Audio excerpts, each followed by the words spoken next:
Maaf, tidak ada kamar untukmu di sini. Kamar yang kami pesan hanya untuk orang penting, bukan untuk seorang babu sepertimu. Itu kalimat yang dilontarkan ibu mertua saya di lobi Hotel Bintang 5, di depan puluhan tamu yang menatap. Suami saya hanya menunduk. Ia tidak membela saya sedikit pun. Maka malam itu, saya pergi tanpa pamit dan menghilang. Selama 3 hari, tidak ada satupun dari mereka yang menanyakan kabar saya. Tapi 2 bulan kemudian, mereka menelpon saya dengan panik, memohon, karena rumah yang mereka tinggali ternyata bukan milik mereka. Halo, sahabat cerita. Selamat datang kembali di kanal ini. Sebelum kisah ini dimulai, tuliskan di kolom komentar dari daerah mana Anda menonton. Jangan lupa like dan subscribe agar kanal ini terus berkembang. Selamat menyimak sampai akhir. Nama saya Aruna Larasati, 33 tahun. Saya pemilik sebuah biro perjalanan kecil di kawasan Tebet, Jakarta. Usaha itu saya rintis sendiri sejak sebelum menikah. Sudah 5 tahun saya menjadi istri Adrian Pratama. Dan selama 5 tahun itu pula, saya belajar satu hal di mata keluarga ini. Saya bukan istri, saya hanya pelayan tanpa gaji. Adrian bekerja sebagai manajer pemasaran di sebuah perusahaan ternama. Gajinya besar di atas kertas. Tapi yang tidak ia sadari, gaji itu tidak pernah cukup selama bertahun-tahun. Sayalah yang diam-diam menambal setiap kebocoran. Tagihan listrik yang membengkak karena ibu mertua tak pernah mau mematikan pendingin ruangan. Cicilan mobil Adrian. Bahkan renovasi rumah ibu mertua di kampung. Saya membayar semuanya. Dalam diam. Rumah yang kami tinggali pun sebenarnya adalah milik saya. Saya membelinya dari warisan nenek. Jauh sebelum saya mengenal Adrian. Tapi tidak ada yang peduli soal itu. Yang mereka tahu, Aruna adalah perempuan yang harus selalu siap sedia 24 jam. Ibu mertua saya bernama Santi Lesmana, 60 tahun. Ia berasal dari keluarga biasa di sebuah kampung di Jawa Tengah. Tapi sejak anaknya sukses, ia merasa dirinya keturunan ningrat. Ia suka mengipas diri dengan gaya bangsawan. Ia suka memesan menu termahal tanpa melihat harga. Dan ia paling suka merendahkan saya. Adik ipar saya, Sari, juga tak jauh berbeda. Setiap bulan ia merengek minta uang untuk gaya hidupnya. Dan setiap bulan pula, Adrian menyuruh saya yang menanggungnya. Saya sudah terbiasa. Setidaknya, begitu yang saya kira. Sampai liburan itu mengubah segalanya. Untuk memahami mengapa saya akhirnya memilih pergi, izinkan saya menceritakan sedikit tentang 5 tahun yang saya lalui. Saya dan Adrian menikah karena cinta. Setidaknya, begitu yang saya yakini saat itu. Adrian dulu lelaki yang manis. Ia rajin mengantar saya ke kantor, membawakan makan siang, dan mendengarkan cerita-cerita saya. Saya pikir saya menemukan lelaki yang tepat. Masalah dimulai 6 bulan setelah pernikahan, ketika Ibu Santi memutuskan untuk tinggal bersama kami. Alasannya, ia kesepian di kampung sejak ditinggal mendiang suaminya. Saya, sebagai menantu, tentu tidak bisa menolak. Saya menyambutnya dengan tangan terbuka. Tapi perlahan, rumah saya bukan lagi rumah saya. Ibu Santi mengubah segalanya sesuai seleranya. Ia memindahkan perabotan, mengganti menu masakan, bahkan mengatur jam tidur kami yang lebih menyakitkan. Ia perlahan mengubah cara Adrian memandang saya. Setiap kali kami berselisih, Adrian selalu memihak ibunya. Selalu. Ada satu kejadian yang tidak akan pernah saya lupakan. Pada tahun kedua pernikahan, nenek saya meninggal dunia. Beliau mewariskan sejumlah uang dan emas batangan kepada saya. Warisan itu cukup besar, hasil kerja keras nenek selama puluhan tahun. Saya berniat menyimpannya untuk masa depan kami. Tapi Ibu Santi punya rencana lain. Ia membujuk Adrian agar warisan itu dipakai untuk merenovasi rumahnya di kampung, agar terlihat megah saat lebaran tiba. Adrian setuju tanpa bertanya pada saya. Ketika saya protes, ia justru memarahi saya. Ia berkata, sebagai istri yang baik, saya harus berbakti pada mertua. Saya menelan kekecewaan itu. Saya pikir mungkin ini bentuk pengabdian. Tahun-tahun berikutnya, polanya selalu sama. Setiap kali ada masalah keuangan, sayalah yang harus menambal. Penghasilan saya dari biro perjalanan yang seharusnya saya tabung habis untuk gaya hidup mereka. Cicilan mobil Adrian yang ia beli untuk pamer, tas dan perhiasan Ibu Santi, bahkan uang jajan adik ipar saya. Saya tidak pernah dianggap. Di setiap acara keluarga, saya selalu menjadi yang melayani, memasak, mencuci piring, mengurus tamu. Sementara Ibu Santi duduk seperti ratu, memamerkan menantunya kepada para tamu, bukan sebagai istri anaknya, melainkan sebagai pembantu yang cekatan. Pernah dalam sebuah acara arisan, salah satu teman Ibu Santi bertanya, "Siapa saya?" Ibu Santi menjawab enteng, bahwa saya adalah perempuan yang membantu di rumah, bukan menantu, bukan istri Adrian. Hanya perempuan yang membantu. Adrian yang berdiri di sebelahnya hanya diam, tidak meluruskan. Malam itu, saya menangis di kamar mandi. Tapi keesokan paginya, saya kembali tersenyum dan melayani mereka. Karena saya masih berharap suatu hari mereka akan menghargai saya. Harapan itu ternyata sia-sia. Sebenarnya, jauh sebelum liburan itu, benih keputusan saya sudah mulai tumbuh. 3 bulan sebelumnya, saya tidak sengaja mendengar percakapan Ibu Santi dengan Sari di dapur. Mereka tidak tahu saya ada di balik pintu. Ibu Santi berkata pada Sari bahwa Adrian sebaiknya segera menceraikan saya. Alasannya, saya belum juga memberikan cucu. Ia ingin Adrian menikah lagi dengan perempuan dari keluarga terpandang dan yang membuat darah saya membeku. Ibu Santi berkata bahwa rumah dan semua harta tetap akan menjadi milik Adrian, karena saya hanyalah menantu yang tidak berhak atas apapun. Saya tersenyum mendengarnya saat itu. Mereka tidak tahu rumah yang mereka rebut itu, sertifikatnya atas nama saya. Mereka tidak tahu uang yang mereka hamburkan itu berasal dari kantong saya. Mereka begitu yakin bahwa saya tidak punya apa-apa, sehingga mereka lupa berhati-hati. Sejak hari itu, diam-diam saya mulai bersiap. Saya berkonsultasi dengan Pak Tono soal status harta. Saya merapikan dokumen-dokumen penting. Saya memindahkan tabungan ke rekening yang tidak mereka ketahui. Saya hanya menunggu satu momen, satu pemicu terakhir untuk benar-benar pergi. Dan momen itu datang di lobi Hotel Bintang 5 saat Ibu Santi menyebut saya babu di depan umum. Semuanya bermula dari rencana liburan keluarga ke sebuah kawasan wisata eksklusif. Ibu Santi yang mengusulkannya. Ia ingin pamer kepada teman-teman arisannya bahwa keluarganya mampu menginap di Hotel Bintang 5. Tentu saja, biayanya dibebankan kepada saya. Saya yang memesan tiket pesawat. Saya yang memesan kamar hotel. Saya yang menyiapkan obat-obatan dan camilan kesukaan ibu mertua. Bahkan saya pula yang harus membawa semua barang. Pagi keberangkatan, saya bangun pukul 3 dini hari. Saya menyiapkan sarapan, mengemas 7 koper, lalu merias wajah seadanya. Adrian dan ibunya hanya tinggal duduk manis di mobil sambil bermain ponsel. Di sepanjang perjalanan, dada saya terasa sesak, bukan karena lelah fisik semata, tapi karena saya mulai merasa kesabaran saya sudah hampir habis. Hanya saja, saya belum tahu bahwa hari itu adalah hari terakhir saya menelan semuanya. Matahari siang itu terasa begitu terik, seolah ikut memanaskan suasana hati saya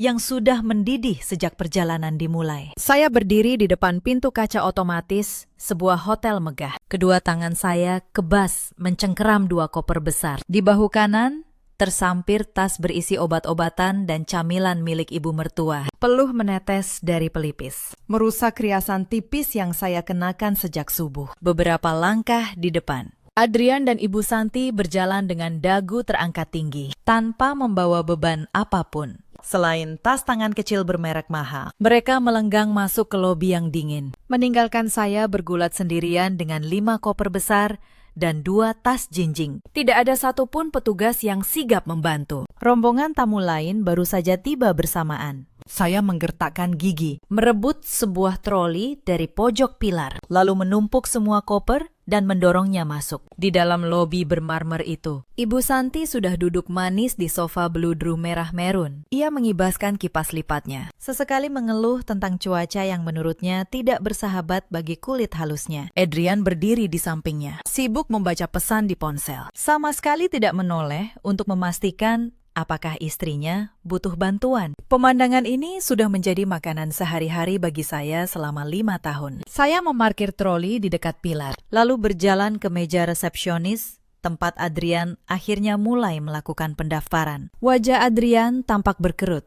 Suaranya mulai meninggi, menarik perhatian tamu lain. Saya merasa ada yang tidak beres, lalu mendekat. Namun suami saya bahkan tidak menoleh. Petugas resepsionis, seorang perempuan muda dengan senyum yang dipaksakan karena gugup, mencoba menjelaskan sambil menunjuk layar komputer. Ternyata ada kesalahan teknis dari agen perjalanan daring. Pesanan yang seharusnya 2 kamar deluxe dengan pintu terhubung, tercatat hanya 1 kamar suite keluarga dengan 1 ranjang besar dan 1 ranjang tambahan kecil. Ibu Santi yang mendengar keributan langsung bangkit. Hak sepatunya menggema di seluruh lobi. Tanpa bertanya, duduk perkaranya. Ia menuding petugas itu tidak becus bekerja. Ia mengeluarkan rentetan kalimat pedas, mengaku sebagai pelanggan setia jaringan hotel ini. Padahal ini kali pertama mereka menginap di sini. Petugas itu menunduk meminta maaf berkali-kali. Ia menjelaskan, hotel sedang penuh karena musim liburan. Tidak ada kamar kosong lain, bahkan kelas standar sekalipun. Suasana hening sejenak. Saya menatap Adrian, berharap suami saya mengambil keputusan. Mungkin kami bisa mencari hotel lain. Mungkin Adrian bisa tidur di sofa, sementara saya dan ibunya berbagi ranjang. Namun harapan saya hancur. Adrian justru menatap ibunya dengan wajah bingung, menyerahkan semua keputusan pada wanita parubaya itu. Ibu Santi memutar bola matanya. Ia menatap saya dari ujung kaki hingga ujung kepala, dengan tatapan yang sangat merendahkan, seolah saya adalah noda kotor di lantai marmer yang indah itu. Ia menarik napas panjang, lalu berkata dengan suara cukup lantang, hingga terdengar tamu di sekitar. Ia berkata bahwa kamar suite itu hanya cukup untuk dirinya dan Adrian. Ia butuh istirahat berkualitas, katanya, dan tidak bisa tidur berdesakan. Saya tertegun, masih mencoba mencerna arah pembicaraan. Dalam pikiran naif, saya kira Ibu Santi akan menyuruh saya memesan kamar lain yang lebih murah. Namun kalimat berikutnya bagaikan petir di siang bolong. Ibu Santi berkata dengan nada dingin penuh penekanan. Ia berkata, tidak ada kamar untuk saya. Kamar itu,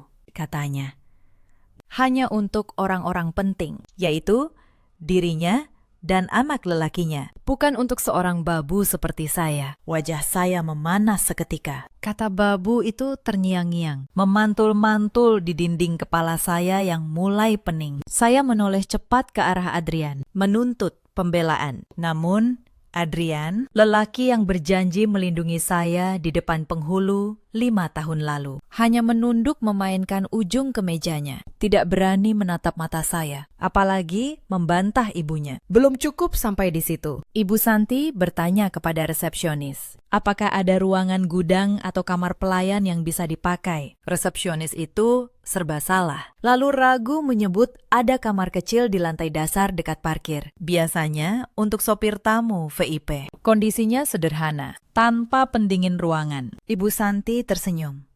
Ia menoleh pada Adrian, hendak menawarkan kamar sopir itu untuk saya. Tapi kemudian ia meralat ucapannya sendiri. Ia berkata, saya bahkan tidak pantas mendapat kamar supir. Saya harus tetap berjaga di lobi, kalau-kalau ia membutuhkan sesuatu malam nanti. Ia melarang saya masuk ke kamar suite. Ia menyuruh saya mencari tempat tidur sendiri, entah di sofa lobi, entah dimanapun, asalkan tidak mengganggu pemandangan mereka. Saya merasakan sesuatu retak di dalam dada. Bukan suara hati yang patah, melainkan suara rantai kesabaran yang putus. Selama ini saya diam saat penghasilan saya dipakai menutupi cicilan mobil Adrian. Saya diam saat warisan nenek dipakai merenovasi rumah Ibu Santi. Saya diam saat diperlakukan seperti pembantu di setiap acara keluarga. Tapi Hari ini, di tempat umum ini, harga diri saya diinjak sampai rata dengan tanah. Saya menatap wajah tua Ibu Santi yang penuh kemenangan dan wajah Adrian yang pengecut. Tiba-tiba, rasa lelah di tubuh saya menguap, digantikan oleh sesuatu yang dingin dan asing. Sebuah ketenangan yang menakutkan. Saya tidak menangis. Saya tidak berteriak. Saya hanya tersenyum tipis, lalu mengangguk pelan. Baik. Bu, kata saya datar. Kalau begitu, saya tidak akan mengganggu istirahat orang-orang penting. Ibu Santi tampak puas dengan kepatuhan saya. Ia tak sadar di balik senyum itu. Saya sedang mengambil keputusan yang akan mengubah hidup kami semua. Sebenarnya, penghinaan di lobi hotel itu bukanlah yang pertama dalam perjalanan ini. Sejak keberangkatan, mereka sudah memperlakukan saya seperti pesuruh di bandara saat keberangkatan. Ibu Santi membuat keributan pertama. Ia merasa kursi pesawat yang saya pesan tidak cukup nyaman untuknya. Padahal saya sudah memesan kelas bisnis untuknya dan Adrian. Sementara saya sendiri rela duduk di kelas ekonomi untuk menghemat. Ibu Santi malah menuntut agar saya menukar kursi saya dengan kursinya. Karena katanya, kelas bisnis pun masih kurang baik untuk punggungnya. Dan ia ingin duduk di dekat jendela. Saya menukar tiket itu dengan biaya tambahan yang tidak sedikit. Tanpa ucapan terima kasih. Hanya keluhan bahwa saya terlalu lama mengurusnya. Di pesawat, saya yang seharusnya beristirahat, justru bolak-balik dari ekonomi ke bisnis, mengantar obat, mengambilkan selimut, dan memijat kaki Ibu Santi yang katanya pegal. Para pramugari menatap saya dengan iba, mengira saya adalah perawat pribadi yang dibayar. Sesampainya di kawasan wisata, sebelum menuju hotel, Ibu Santi memaksa mampir ke sebuah pusat perbelanjaan. Ia ingin membeli oleh-oleh untuk teman arisannya selama 3 jam. Saya mengikutinya dari toko ke toko, membawa kantong belanjaan yang semakin menumpuk. Semua dibayar dengan kartu kredit saya. Total belanjaan itu mencapai puluhan juta rupiah. Adrian, suami saya, hanya duduk di kursi tunggu sambil bermain ponsel. Sesekali ia menengok, hanya untuk menyuruh saya cepat agar ibunya tidak menunggu lama. Saat itu, saya sudah merasa lelah luar biasa. Tapi saya masih menahan diri. Saya pikir ini hanya soal beberapa hari. Saya tidak tahu puncaknya akan datang begitu cepat di lobi hotel. Maka, ketika Ibu Santi akhirnya menyebut saya babu di depan puluhan orang, itu bukanlah penghinaan pertama. Itu hanyalah tetes terakhir yang membuat gelas kesabaran saya tumpah. Malam itu, saya berjalan keluar dari lobi hotel dengan koper kecil saya sendiri. Hanya 1 koper. Sisanya, 5 koper besar berisi pakaian dan keperluan Ibu Santi serta Adrian. Saya tinggalkan begitu saja di troli dekat pilar. Tidak ada yang menahan saya. Adrian terlalu sibuk mengurus ibunya yang rewel. Ibu Santi terlalu sibuk merasa menang. Saya memesan taksi, lalu pergi ke sebuah hotel butik kecil di sisi lain kota. Bukan karena saya tak mampu membayar yang mahal, tapi karena saya butuh tempat untuk berpikir dengan tenang. Di kamar hotel yang sederhana itu, saya duduk di tepi ranjang. Saya membuka ponsel. 5 tahun pernikahan terputar kembali di kepala saya, seperti film yang menyakitkan. Saya teringat hari pertama Adrian melamar. Ia berjanji akan menjadikan saya ratu. Nyatanya, saya menjadi babu. Saya teringat saat Ibu Santi pindah ke rumah kami, lalu perlahan mengambil alih segalanya, termasuk hati anaknya. Lalu, saya teringat satu hal yang selama ini mereka lupakan. Semua yang mereka nikmati berdiri di atas uang saya. Dan semua itu bisa saya cabut kembali kapan saja. Malam itu, saya tidak tidur. Saya membuka laptop dan mulai bekerja. Bukan untuk biro perjalanan saya, tapi untuk masa depan saya sendiri. Hal pertama yang saya lakukan, saya menelpon Pak Tono. Ia pengacara yang sudah lama menangani urusan usaha saya. Suaranya terdengar mengantuk, tapi ia langsung terjaga ketika saya menjelaskan keadaan. Bu Aruna yakin dengan keputusan ini? Tanya Pak Tono pelan. Sangat yakin. Pakistan, jawab saya. Saya sudah cukup lama menjadi babu. Mulai besok, saya ingin menjadi diri saya sendiri lagi. Pak Tono menghela napas. Lalu ia berkata bahwa secara hukum, posisi saya sangat kuat. Rumah itu atas nama saya, dibeli sebelum menikah dari warisan. Itu bukan harta bersama, Itu harta bawaan, sepenuhnya milik saya. Saya tersenyum dalam gelap. Untuk pertama kalinya dalam 5 tahun, saya merasa bisa bernapas. Keesokan paginya, saya tidak kembali ke hotel mereka. Saya justru pergi ke bandara. Tapi sebelum itu, saya membuka aplikasi perbankan di ponsel. Kartu kredit platinum yang selama ini dibanggakan Adrian. Kartu yang ia pamerkan ke teman-temannya. Sebenarnya hanyalah kartu tambahan. Kartu induknya atas nama saya. Saya yang membayar tagihannya setiap bulan. Dengan satu sentuhan jari, saya memblokir kartu itu. Permanen. Begitu pula kartu tambahan milik Ibu Santi. Lalu, saya membuka akun agen perjalanan daring. Akun yang memang saya kelola sebagai pemilik biro. Saya membatalkan tiket pesawat pulang mereka. Saya membatalkan reservasi mobil sewaan yang sudah saya pesan untuk liburan ini. Satu persatu, saya cabut semua fasilitas yang selama ini mereka nikmati secara cuma-cuma. Seperti mencabut kabel dari sebuah alat yang berhenti bekerja. Saya tidak merasa jahat, saya hanya berhenti membiayai orang-orang yang menganggap saya tidak penting. Setelah itu, saya menonaktifkan ponsel lama saya, lalu memasang kartu baru. Nomor lama saya biarkan mati. Saya ingin tahu, berapa lama mereka baru menyadari bahwa babu mereka telah pergi. Ternyata mereka tidak menyadarinya sampai 3 hari kemudian di hotel itu. Hari pertama berlalu tanpa saya. Ibu Santi dan Adrian justru senang. Mereka pikir saya pulang lebih awal karena merajuk. Mereka menikmati kamar suite mereka, memesan layanan kamar mahal, dan bersantai. Tapi masalah mulai muncul di hari kedua. Mereka sering terlambat turun untuk sarapan. Hanya mendapat sisa makanan yang dingin. Mereka terus bertengkar soal hal sepele. Siapa yang harus membawa tas belanjaan? Siapa yang memegang kunci kamar yang sering tertinggal di dalam? Tanpa saya, segala sesuatu menjadi kacau. Selama ini, sayalah yang mengatur semuanya. Jadwal, makanan, barang, uang. Mereka tak pernah tahu betapa banyak yang harus diurus, karena selama ini semuanya berjalan otomatis di tangan saya. Pagi ketiga, kekacauan mencapai puncaknya. Ibu Santi bangun dengan suasana hati buruk, karena pendingin ruangan kamar mereka rusak tengah malam, dan teknisi lambat memperbaiki. Ia menyalahkan Adrian yang tidak becus menekan pihak hotel. Adrian sendiri sudah kehabisan energi, wajahnya kusut. Matanya berkantung hitam karena kurang tidur, akibat mendengar dengkuran ibunya yang keras di kamar sempit itu. Kemejanya lecek, karena ia tidak tahu cara memakai layanan Binatu Hotel, yang ternyata berbayar mahal, dan ia terlalu gengsi mencuci sendiri. Mereka duduk di lobi, menunggu mobil sewaan untuk pergi ke tempat wisata. Namun mobil itu tak kunjung datang. Setelah hampir 1 jam menunggu di tengah panasnya lobi, Adrian mengecek email di ponsel. Ia menemukan bahwa reservasi mobil itu telah dibatalkan secara otomatis. Karena kartu yang terdaftar sebagai jaminan tidak valid. Adrian mulai gelisah. Ia mencoba menghubungi nomor saya untuk kesekian kali. Ia sudah menelpon puluhan kali selama 2 hari terakhir. Mengirim pesan suara, pesan teks, hingga email. Tetapi semuanya tak terjawab. Ponsel saya mati. Tidak ada centang biru. Tidak ada nada sambung. Saya benar-benar menghilang, ditelan bumi. Adrian mulai merasa takut.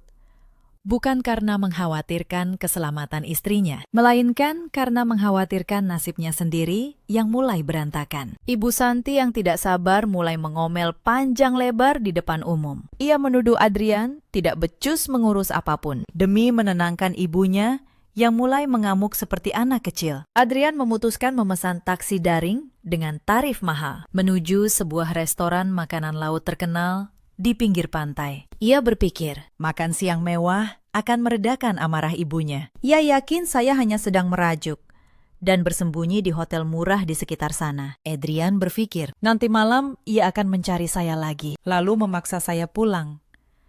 Karena uang tunai di dompetnya semakin menipis. Sesampainya di restoran mewah itu, Ibu Santi langsung memesan menu paling mahal, tanpa melihat harga. Kepiting raja, ikan bakar, dan minuman kelapa muda utuh. Seolah ingin membalas dendam atas ketidaknyamanan yang ia alami di hotel. Adrian hanya memesan nasi goreng biasa. Perutnya terlalu mulas memikirkan tagihan yang akan datang. Mereka makan dalam diam. Ibu Santi sibuk memotret makanannya untuk dipamerkan di media sosial dengan keterangan palsu tentang betapa bahagianya liburan mereka. Sementara Adrian sibuk mengecek saldo rekening yang angkanya semakin menyedihkan.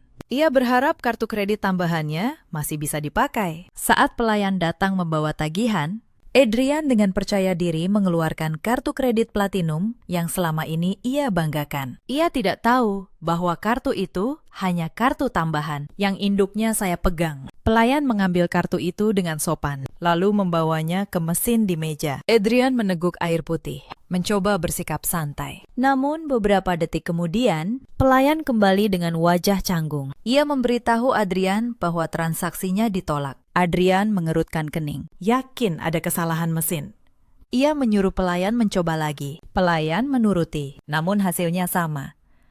Mesin itu mengeluarkan bunyi panjang yang menyakitkan telinga. Diikuti struk kecil bertuliskan, transaksi ditolak. Keringat dingin mulai mengucur di punggung Adrian. Ia mencoba kartu debit pribadinya, tetapi saldonya tidak cukup untuk membayar total tagihan yang mencapai jutaan rupiah. Ibu Santi yang menyadari ada masalah mulai panik. Ia bertanya dengan suara keras, apa yang terjadi? Adrian berbisik gemetar bahwa semua kartunya tidak bisa dipakai. Pelayan kini memandang mereka dengan tatapan curiga, seolah mereka penipu yang ingin makan gratis. Manajer restoran melipat tangan di dada dengan wajah garang. Suasana menjadi tegang. Para pengunjung di meja sebelah mulai berbisik sambil menunjuk ke arah mereka. Sementara itu, di belahan dunia lain, saya sedang duduk santai di kursi kelas bisnis sebuah maskapai internasional. Saya menikmati segelas jus jeruk dingin sambil membaca majalah. Di layar ponsel baru saya, muncul notifikasi dari aplikasi perbankan. Pemberitahuan tentang adanya percobaan transaksi dalam jumlah besar yang gagal, karena status kartu telah diblokir permanen. Saya tersenyum tipis. Saya membayangkan wajah panik Adrian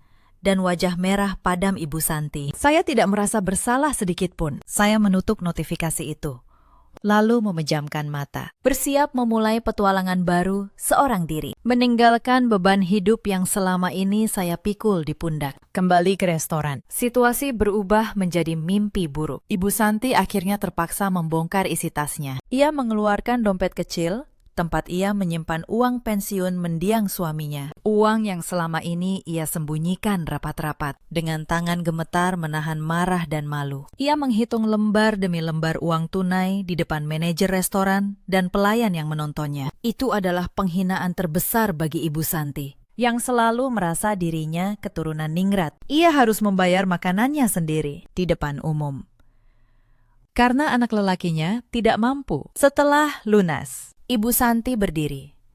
Lalu, di depan semua orang, ia menampar pipi Adrian dengan keras. Suara tamparan itu menggema, membuat seluruh restoran hening. Ibu Santi berjalan keluar dengan langkah cepat, meninggalkan Adrian yang memegangi pipinya yang panas. Hancur lebur di hadapan puluhan pasang mata yang menatapnya dengan rasa kasihan sekaligus geli. Mungkin Anda bertanya, bagaimana saya bisa mengosongkan seluruh rumah hanya dalam waktu seminggu? Izinkan saya menceritakannya. Hari pertama setelah meninggalkan hotel, saya tidak langsung terbang ke luar negeri. Saya kembali dulu ke Jakarta dengan penerbangan pagi. Saya tahu saya punya waktu sekitar seminggu sebelum Adrian dan ibunya pulang, karena tiket pulang mereka masih lama, dan saya berniat membatalkannya di saat terakhir. Begitu tiba di rumah, saya langsung bekerja. Saya menghubungi Mbak Asih, pembantu lama kami yang dulu dipecat sepihak oleh Ibu Santi karena dianggap kurang cekatan. Mbak Asih yang baik hati bersedia membantu saya, bahkan mengajak beberapa kerabatnya. Selama 3 hari, kami mengemas dan memindahkan seluruh barang yang saya beli dengan uang saya sendiri. Saya menyewa jasa pindahan profesional, sofa, televisi, kulkas, oven, meja makan marmer, ranjang, lemari, karpet, lukisan, hingga gorden sutra. Semuanya saya angkut ke sebuah gudang penyimpanan yang saya sewa. Saya teliti memilah. Barang yang saya beli Saya ambil barang milik Adrian, seperti pakaian dan beberapa peralatan lamanya. Saya tinggalkan. Tapi saya tidak menatanya rapi. Saya memasukkannya ke dalam kantong plastik sampah hitam, lalu menumpuknya di sudut kamar. Sebuah pesan kecil tentang bagaimana saya menghargai barang-barangnya, sama seperti bagaimana ia menghargai saya. Hari keempat, saya memanggil tukang kunci untuk mengganti semua kunci rumah. Saya juga mengganti gorden agar tak ada yang bisa mengintip dari luar. Hari kelima, saya menemui Pak Tono untuk menyelesaikan dokumen gugatan cerai dan somasi pemisahan harta. Semuanya sah, lengkap, dan tidak bisa dibantah. Pak Tono memuji ketelitian saya menyimpan sertifikat rumah dan bukti-bukti pembelian barang selama ini. Ternyata, kebiasaan saya menyimpan setiap nota dan kwitansi yang dulu ditertawakan Ibu Santi sebagai kebiasaan orang miskin, kini menjadi senjata paling ampuh. Hari keenam, saya meletakkan amplop coklat berisi somasi itu di tengah kamar utama. Lalu, saya mengunci rumah dan pergi ke bandara untuk benar-benar memulai hidup baru. Saya tidak merasa kejam, saya hanya mengambil kembali apa yang memang milik saya dan meninggalkan mereka dengan apa yang memang milik mereka, yaitu kesombongan yang tidak berharga. Sementara itu, hal lain juga terjadi tanpa saya rencanakan. Ingatkah Anda saat Ibu Santi menampar Adrian di restoran karena tak mampu membayar? Ternyata ada pengunjung lain yang merekam kejadian itu diam-diam. Video itu, entah bagaimana, tersebar di media sosial. Dalam video itu, terlihat jelas wajah Ibu Santi yang menghitung uang receh dengan tangan gemetar, lalu menampar anaknya di depan umum. Video itu menjadi viral. Banyak yang menertawakan. Banyak pula yang menebak-nebak cerita di baliknya. Beberapa orang yang mengenal Ibu Santi dari grup arisan segera mengenalinya. Dalam hitungan hari, seluruh teman arisan Ibu Santi tahu bahwa wanita yang selalu menyombongkan kekayaannya itu ternyata harus menghitung uang receh di restoran karena anaknya bangkrut. Reputasi yang selama ini ia bangun dengan kebohongan runtuh dalam semalam. Ibu Santi yang dulu menjadikan media sosial sebagai panggung pamernya, kini tidak berani lagi membuka ponselnya. Setiap notifikasi terasa seperti ejekan. Karma memang bekerja dengan caranya sendiri. Terkadang, ia datang dari arah yang tak pernah kita duga. 1 minggu kemudian, liburan yang penuh penderitaan itu akhirnya berakhir. Adrian dan Ibu Santi pulang, bukan dengan pesawat seperti saat berangkat, melainkan dengan bus malam antar kota yang sempit dan berbau minyak angin. Tiket pesawat pulang mereka hangus karena dibatalkan oleh saya melalui akun agen perjalanan yang memang saya kelola. Uang tunai mereka sudah habis, kartu kredit mati, dan Adrian terlalu malu untuk meminjam pada teman-temannya. Sepanjang perjalanan 10 jam di dalam bus, Ibu Santi tidak henti-hentinya memaki saya. Ia menyusun rencana di kepalanya untuk menghabisi menantunya begitu sampai di rumah, mengusir saya, atau bahkan melaporkan saya ke polisi atas tuduhan penelantaran. Mereka tiba di depan rumah saat matahari baru terbit. Tubuh pegal linu, wajah berminyak. Koper-koper besar itu kini terasa 10 kali lebih berat karena harus diseret dari jalan raya ke depan pagar. Adrian berharap saya sudah ada di rumah. Mungkin sedang menangis menyesal, siap bersimpuh meminta maaf. Ia membayangkan rumah yang sejuk, sarapan yang sudah tersedia, dan air hangat untuk mandi. Namun harapan itu sirna saat Adrian mencoba memasukkan kunci ke lubang pintu depan. Kunci itu masuk, tapi tidak bisa diputar. Adrian mencoba lagi, menggoyangkannya ke kiri dan kanan. Tapi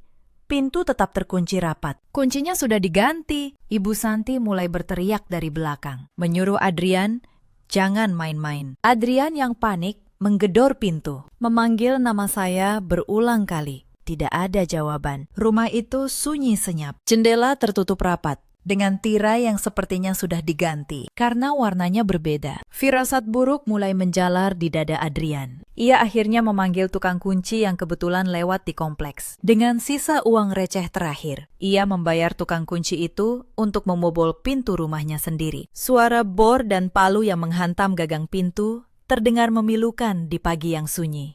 Tetangga sebelah mulai keluar, menatap mereka dengan tatapan aneh. Adrian berusaha menyembunyikan wajah. Sementara Ibu Santi sibuk berkacak pinggang. Berpura-pura ini hanya masalah kunci macet biasa. Setelah 10 menit yang menyiksa, pintu akhirnya terbuka dengan derit panjang. Adrian dan Ibu Santi bergegas masuk, siap meluapkan amarah mereka pada saya. Namun begitu, kaki mereka melangkah ke ruang tamu. Langkah mereka terhenti seketika. Mulut Ibu Santi yang sudah terbuka kini ternganga lebar tanpa suara. Rumah itu kosong, benar-benar kosong.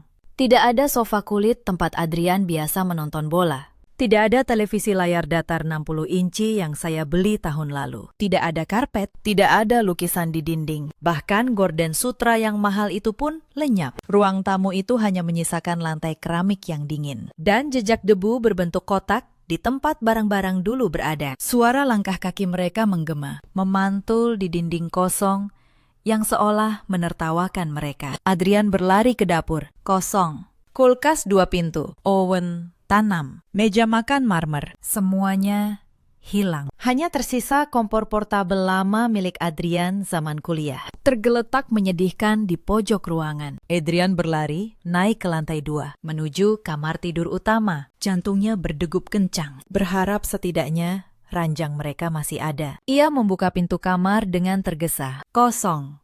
Lemari pakaian yang besar itu, pintunya terbuka, menampilkan isinya yang melompong. Semua baju saya, sepatu, perhiasan, semuanya lenyap. Anehnya, baju-baju Adrian masih ada, tapi tidak digantung rapi. Baju-baju itu ditumpuk begitu saja di lantai, dalam bungkusan plastik sampah hitam besar. Seolah-olah itu adalah sampah yang tidak berharga. Di sudut kamar, ranjang king size mereka pun hilang, hanya menyisakan dipan kayu tua yang reot. Ibu Santi tertatih masuk ke kamar tamu yang biasa ia tempati. Sama saja, kasur empuk yang biasa menopang punggungnya sudah tidak ada. Saya benar-benar membersihkan rumah itu dari segala sesuatu yang pernah saya beli dengan uang pribadi. Saya menarik kembali semua fasilitas yang selama ini dinikmati suami dan mertua saya secara cuma-cuma. Ibu Santi jatuh terduduk di lantai dingin. Kakinya lemas. Ia tidak bisa membayangkan bagaimana saya melakukan ini semua dalam waktu seminggu tanpa mereka ketahui. Ini bukan sekedar pergi dari rumah. Ini adalah pemisahan harta yang brutal, terencana dengan sangat rapi. Di tengah kepanikan itu, mata Adrian menangkap sebuah objek di atas lantai kayu kamar utama. Sebuah amplop coklat tebal tergeletak di sana. Satu-satunya benda yang terlihat rapi di ruangan itu. Adrian berjalan mendekat dengan langkah gemetar. Ia memungut amplop itu. Tidak ada nama pengirim. Hanya logo sebuah kantor pengacara ternama di sudut kanan. Tangan Adrian berkeringat saat membuka segel amplop. Ia menarik keluar isinya. Itu bukan surat cinta, bukan surat permintaan maaf. Itu adalah somasi hukum. Surat itu berisi pemberitahuan resmi tentang gugatan cerai dan pemisahan harta. Di dalamnya terlampir dokumen-dokumen yang selama ini tidak pernah Adrian perhatikan. Dokumen yang menyatakan bahwa rumah yang mereka tempati ini, sertifikatnya atas nama saya, dibeli dari hasil warisan nenek sebelum pernikahan. Itu artinya, rumah ini sepenuhnya milik saya, bukan harta bersama selama ini. Saya berbaik hati mengizinkan Adrian dan ibunya menumpang. Dan kini, saya menariknya kembali. Surat itu memberi mereka waktu 30 hari untuk mengosongkan rumah. Seluruh perabotan yang dibeli dengan uang saya telah ditarik. Yang tersisa hanya tembok dan lantai. Di halaman terakhir, terdapat catatan kecil tulisan tangan saya, yang tintanya masih terlihat tegas. Adrian membacanya dengan suara berbisik, sementara Ibu Santi mendengarkan dengan wajah pucat. Catatan itu berbunyi, "Kalian bilang, aku hanya babu yang tidak penting. Jadi, aku pergi dan membawa semua milikku. Silahkan mulai hidup mandiri, seperti orang penting yang kalian agung-agungkan. Jangan cari aku, atau pengacaraku yang akan bicara." Kertas itu terlepas dari tangan Adrian, melayang jatuh ke lantai yang dingin. Untuk pertama kalinya, Adrian menyadari bahwa ia tidak hanya kehilangan istri. Ia juga baru saja kehilangan atap di atas kepalanya dan tulang punggung kehidupannya. Kesunyian rumah kosong itu kini terasa jauh lebih menakutkan daripada teriakan kemarahan manapun. Bulan pertama tanpa kehadiran saya terasa seperti 1 abad penderitaan bagi mereka. Rumah besar yang dulu menjadi istana kebanggaan, kini berubah menjadi penjara beton yang dingin. Tanpa perabotan yang layak, suara langkah kaki mereka memantulkan kesepian yang mencekam. Adrian harus tidur beralaskan tumpukan kardus bekas dan selimut tipis yang ia temukan di gudang. Sementara Ibu Santi tidur di atas dipan kayu tua tanpa kasur, yang membuat tulang punggungnya sakit setiap kali bangun pagi. Tidak ada lagi aroma kopi segar di pagi hari. Tidak ada sarapan bergizi di meja. Dan yang paling parah, tidak ada lagi kehangatan yang membuat rumah itu layak disebut tempat tinggal. Realitas finansial menghantam mereka lebih keras daripada pukulan fisik manapun. Selama 5 tahun, Adrian hidup dalam gelembung ilusi yang saya ciptakan. Ia merasa gajinya sebagai manajer sudah lebih dari cukup untuk membiayai gaya hidup mewah ibunya dan dirinya. Padahal, sayalah yang diam-diam menambal semua kebocoran anggaran rumah tangga. Kini, gelembung itu pecah. Untuk pertama kalinya, Adrian harus menghadapi tagihan-tagihan yang sebenarnya. Tagihan listrik, tagihan air, cicilan mobil yang ternyata masih panjang, dan tunggakan kartu kredit yang selama ini saya bayar tanpa pernah ia ketahui. Gajinya yang dulu ia kira besar, ternyata hanya cukup untuk membayar setengah dari semua itu. Adrian terpaksa menjual mobil mewah kebanggaannya dengan harga murah untuk menutupi utang. Ia mulai naik transportasi umum, sesuatu yang dulu ia anggap memalukan di kantor. Wibawanya runtuh. Teman-teman yang dulu ia ajak pamer kini menjauh. Setelah tahu kartu platinumnya hanya kartu tambahan istrinya, Ibu Santi tidak lebih baik. Teman-teman arisannya yang dulu ia sombongi dengan foto-foto liburan mewah, kini menertawakannya di belakang. Berita tentang Ibu Santi yang menampar anaknya di restoran karena tak mampu bayar sudah menyebar. Ia tidak berani lagi keluar rumah. Adik ipar saya, Sari, yang dulu rutin minta uang, kini menghilang. Begitu sumber uangnya kering. Ketika Adrian meminta bantuan adiknya, Sari hanya menjawab dingin bahwa ia sedang kesulitan juga. Keluarga yang dulu kompak menindas saya, kini saling menyalahkan. 2 bulan setelah kepergian saya, ketika tabungan terakhir mereka benar-benar habis, dan tenggat 30 hari untuk mengosongkan rumah sudah lewat, mereka mulai panik.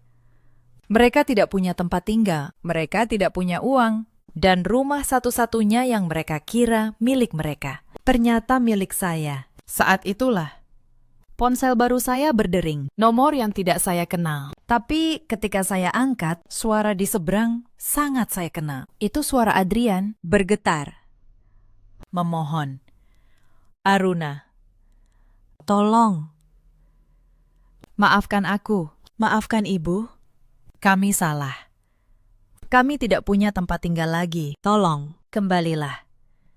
Di latar belakang, saya mendengar suara Ibu Santi yang menangis. Wanita yang dulu menyebut saya babu, kini terisak memohon belas kasihan. Saya menghela napas pelan, lalu saya menjawab dengan tenang. "Pak Adrian," kata saya rasa Anda salah sambung. Di sini tidak ada babu yang bisa Anda perintah lagi. Lalu saya tutup teleponnya. Saya tidak membenci mereka. Saya hanya sudah selesai menjadi sesuatu yang bukan diri saya. Setelah panggilan itu, saya memblokir nomornya dan kembali melanjutkan hidup baru saya. 2 bulan itu bagi saya adalah 2 bulan paling membahagiakan dalam 5 tahun terakhir. Biro perjalanan yang dulu hanya saya jalankan paruh waktu, kini saya garap sepenuh hati. Dengan modal yang terbebas dari beban menanggung suami dan mertua, usaha saya berkembang pesat. Saya membuka cabang kedua, lalu cabang ketiga. Saya mulai dikenal sebagai pengusaha biro perjalanan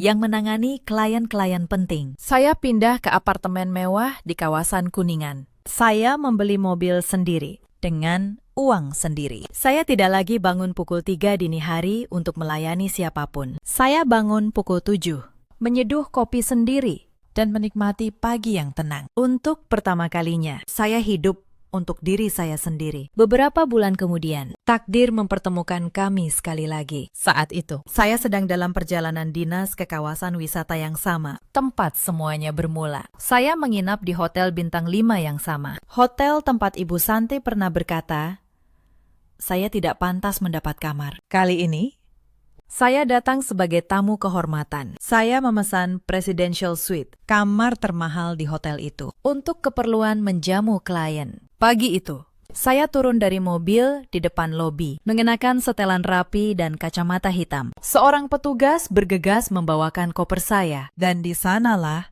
di area parkir depan hotel, saya melihat sosok yang tak asing, Adrian. Ia mengenakan seragam sopir taksi sewaan. Wajahnya kurus, kulitnya menggelap terbakar matahari. Ia sedang menurunkan koper-koper tamu lain dengan tubuh yang membungkuk lelah.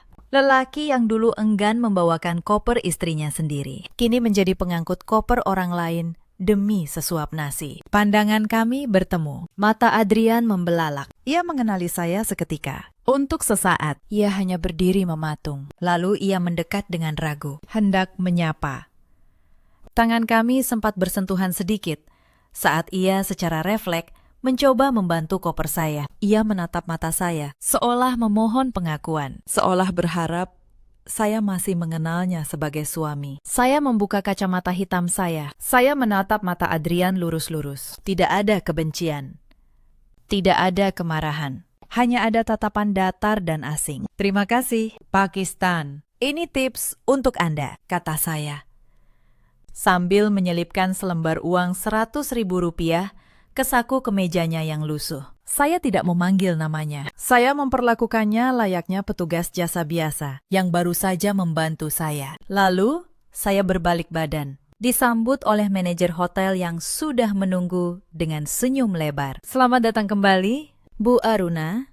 Sapa manajer itu ramah. Presidential Suite langganan Ibu sudah kami siapkan. Pemandangannya indah sekali hari ini. Terima kasih, jawab saya tersenyum. Saya butuh istirahat yang tenang. Pastikan tidak ada gangguan. Adrian berdiri mematung di samping mobil sewaannya, memegang uang Rp100.000 pemberian mantan istrinya. Ia melihat punggung saya berjalan masuk ke lobi marmer yang megah, dikelilingi staf hotel yang melayani saya bagai seorang ratu. Di pintu kaca otomatis, sebelum masuk sepenuhnya, saya berhenti sejenak. Saya menoleh sedikit ke arah Adrian, yang masih berdiri di sana seperti patung yang menyedihkan. Saya tersenyum tipis, lalu saya berbisik, pelan. Namun gerak bibir saya terbaca jelas olehnya dari kejauhan. Kamar ini memang hanya untuk orang penting. Pintu kaca tertutup, memisahkan dunia kami selamanya. Saya melangkah masuk ke dalam kemewahan yang memang menjadi hak saya, meninggalkan Adrian yang hancur lebur di luar, di bawah terik matahari. Bersiap kembali ke jalanan, mencari recehan, demi menyambung hidup yang penuh penyesalan. Karma telah dibayar lunas. Saya bukan lagi babu. Saya adalah ratu yang sesungguhnya, dan Adrian hanyalah penonton yang terlambat menyadari bahwa ia telah membuang berlian demi segenggam kerikil. Cerita ini mengajarkan kita banyak hal. Jangan pernah merendahkan orang yang selama ini menanggung hidupmu dalam diam. Dan jangan pernah mengira bahwa kesabaran seseorang tidak ada batasnya. Ada banyak perempuan di luar sana yang seperti saya dulu, bekerja keras, menanggung segalanya, namun tetap dianggap tidak penting di rumahnya sendiri. Mereka diam. Bukan karena lemah, tapi karena masih berharap akan dihargai. Ada juga banyak suami seperti Adrian, lelaki yang lupa siapa yang sebenarnya menopang hidupnya, yang lebih memilih membela ego ibunya daripada melindungi istri yang setia. Ada pula para ibu mertua seperti Santi, yang merasa anak lelakinya adalah segalanya, dan menantu hanyalah pelengkap yang bisa diinjak. Mereka lupa bahwa rumah tangga anaknya berdiri di atas pengorbanan menantu yang mereka rendahkan. Pada akhirnya, Adrian dan ibunya harus menyewa rumah petak kecil di pinggiran kota. Hidup dari penghasilan Adrian sebagai sopir yang nyaris tidak cukup. Ibu Santi tak lagi punya kipas bangsawan untuk dikibaskan. Sementara saya perlahan membangun kerajaan saya sendiri dari nol. Dengan tangan saya sendiri. Dalam hidup, kita selalu punya pilihan. Kita bisa memilih untuk terus bersabar dalam penghinaan, atau memilih untuk bangkit dan menghargai diri sendiri sebelum menuntut orang lain menghargai kita. Jika kisah ini menyentuh hati Anda, ceritakan pengalaman kalian di kolom komentar. Terima kasih sudah menemani sampai akhir. Sampai jumpa di kisah berikutnya. Saat makan malam itu, ibu mertua saya meletakkan map coklat di atas meja. Isinya 1 lembar surat hibah. Beliau menyuruh saya menandatanganinya malam itu juga. Menyerahkan rumah yang kami tempati kepada adik ipar saya. Saya membaca surat itu pelan-pelan. Lalu, saya tersenyum tipis. Mereka kira saya akan menangis dan menurut. Mereka tidak tahu satu hal kecil. Rumah yang mereka paksa saya serahkan itu justru berdiri di atas nama saya sendiri. Selamat datang kembali di kanal ini, sahabat. Kalau cerita seperti ini menyentuh hati Anda, jangan lupa tekan tombol langganan. Mari kita mulai. Malam itu hujan turun rintik di kawasan Bintaro. Suara air menetes dari talang terdengar seperti hitungan mundur. Saya duduk di meja makan rumah keluarga mertua. Di hadapan saya, sepiring nasi dengan lauk yang sudah dingin. Saya tidak menyentuhnya sejak tadi. Bu Sukarsih, ibu mertua saya, duduk tepat di ujung meja. Tangannya menumpuk 2 map coklat dengan rapi. Di sebelahnya, Galih, adik ipar saya, memainkan ponsel tanpa sekalipun menatap saya. Suami saya, Mas Bramantyo, duduk di samping saya. Namun jaraknya terasa sejauh 2 provinsi. Anin, kata Bu Sukarsih membuka suara. Ibu mau bicara serius malam ini. Saya meletakkan sendok. Silahkan. Bu, beliau mendorong map coklat ke arah saya. Gale mau menikah 3 bulan lagi. Sebagai anak bungsu, dia butuh tempat tinggal yang layak. Keluarga sudah berunding. Rumah ini akan kami hibahkan ke Galih. Kamu cukup tanda tangan di sini, malam ini.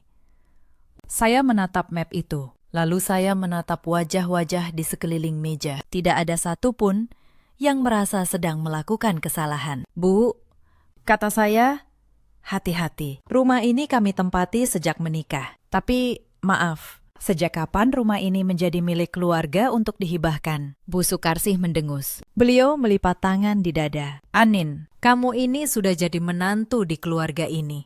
Apa yang kamu punya? Ya punya keluarga juga. Rumah ini warisan almarhum bapak mertuamu. Sudah sepantasnya kembali ke anak kandung. Saya menahan napas. Kalimat itu meluncur begitu mudah, seolah beliau sedang meminta segelas air, bukan merampas atap di atas kepala saya. Saya menoleh ke samping. Saya menatap suami saya. Mas Bram, kamu tahu betul siapa yang membeli rumah ini. Kamu ingat, kan?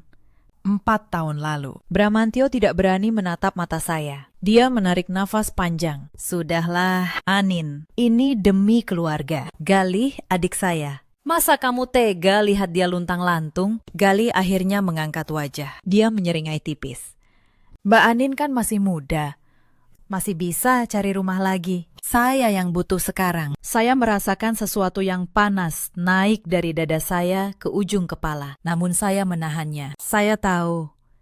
Malam ini bukan waktunya untuk pecah. Saya mengambil map coklat itu. Saya membukanya perlahan. Di dalamnya selembar akta hibah. Di bagian bawah sudah tertera nama lengkap saya, tempat tanda tangan, dan 2 nama saksi. Yang membuat dada saya berdenyut bukan isinya, melainkan 1 detail kecil di sudut kanan atas. Nomor sertifikat rumah. Nomor itu saya hafal di luar kepala karena sayalah orang yang mengurus sertifikat itu 4 tahun lalu dengan tangan saya sendiri. Saya menutup map itu pelan. Boleh saya bawa pulang dulu? Bu, saya mau baca baik-baik. Surat hibah itu dokumen serius. Bu Sukarsih menyipitkan mata. Apa yang perlu dibaca lagi? Tanda tangan saja sekarang. Saksinya sudah lengkap. Galih, ambilkan pulpen. Galih bangkit dengan cepat. Terlalu cepat untuk orang yang katanya cuma butuh rumah. Bu, kata saya dengan suara setenang mungkin. Saya seorang notaris. Saya tidak pernah menandatangani dokumen apapun tanpa membacanya sampai titik terakhir. Itu prinsip kerja saya. Dan saya tidak akan melanggarnya, bahkan untuk keluarga. Suasana di meja makan mendadak membeku. Bu Sukarsih menarik kembali map yang lain ke pangkuannya, seakan melindungi sesuatu. Besok, kata saya sambil berdiri. Besok, saya beri jawaban. Terima kasih makan malamnya. Saya melangkah keluar. Hujan masih turun. Di dalam mobil, saya menggenggam setir dengan tangan gemetar. Bukan karena takut, tapi karena saya baru saja melihat dengan mata kepala sendiri betapa rapi mereka menyusun rencana untuk merampok rumah saya sendiri. Nama saya Anindya. Usia saya 34 tahun. Saya bekerja sebagai notaris di sebuah kantor di kawasan Kuningan, Jakarta.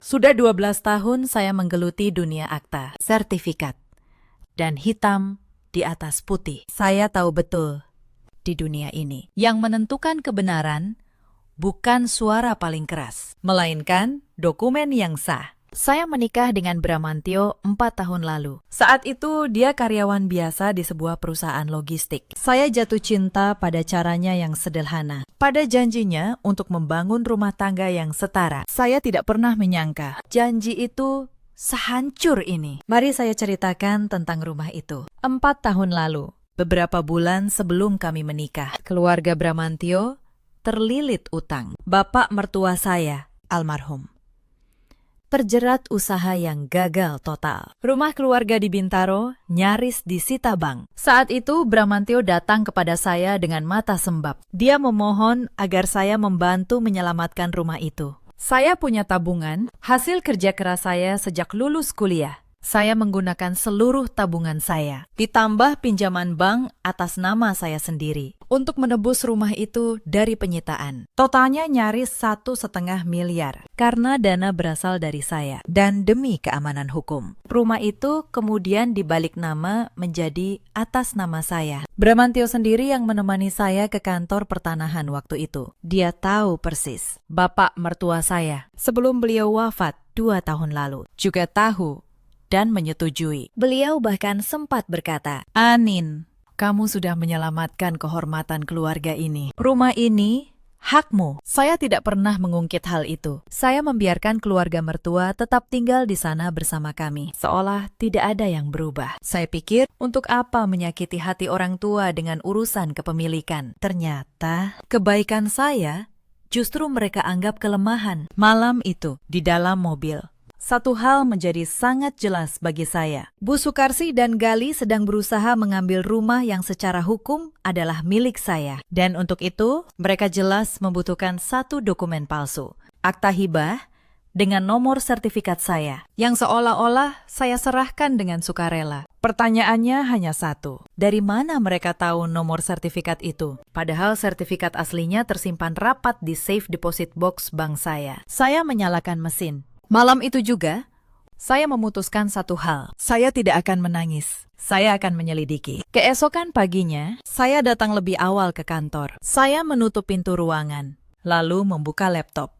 Saya memindai ulang ingatan saya tentang map coklat semalam. Ada 2 map. Map pertama berisi akta hibah yang mereka sodorkan kepada saya. Map kedua, yang Bu Sukarsih lindungi di pangkuannya dan tidak beliau perlihatkan. Naluri saya mengatakan, justru map kedua itu yang menjadi kunci. Sore harinya, saya menelpon rekan saya, Pak Hendra. Dia pengacara senior, sahabat saya sejak kuliah. Orang yang paling saya percaya soal urusan hukum. "Hendra," kata saya butuh bantuanmu. Sepertinya ada yang mau memalsukan akta atas rumah saya. Di ujung telepon, suara Pak Hendra langsung berubah serius. "Tunggu, maksudmu rumah yang atas namamu sendiri itu?" "Nin." "Iya."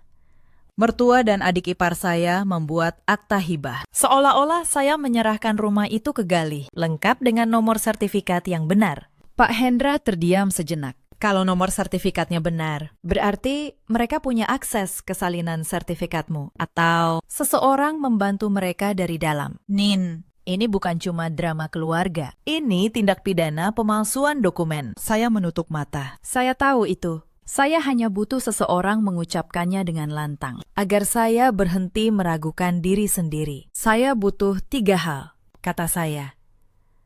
Pertama, saya harus pastikan sertifikat asli masih utuh. Kedua, saya harus tahu dari mana mereka dapat nomornya. Ketiga, saya harus tahu motif sebenarnya. Kenapa mereka begitu nekat? Aku bantu, kata Pak Hendra.